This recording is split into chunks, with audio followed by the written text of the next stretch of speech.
In today's video, I'm going to teach you how to create a website with Google Sites. If you want a fast, free way to put a simple website online, this is a great place to start.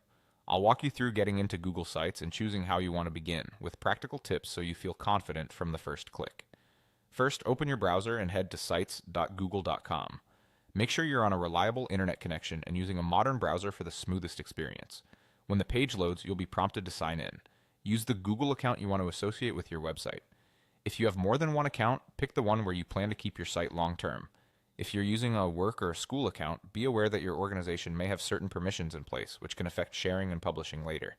Complete any two-step verification if it's enabled, and give the page a moment to load your Google Sites dashboard. Once you're signed in, you're ready to start a new site.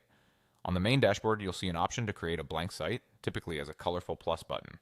Clicking that opens a fresh, clean canvas with no preset design. This is perfect if you want full control and prefer to build your layout from scratch. If you'd rather move faster, look for the template options at the top of the page.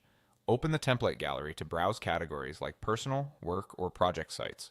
Templates include pre-designed layouts, color schemes, and placeholder sections for common needs, which can save a lot of time. You can click into a template to preview how it's structured before selecting it. Don't worry about being locked in. Almost every element can be customized later, including images, text styles, and sections. Choose a template that's close to your goal to reduce the amount of editing you'll need to do.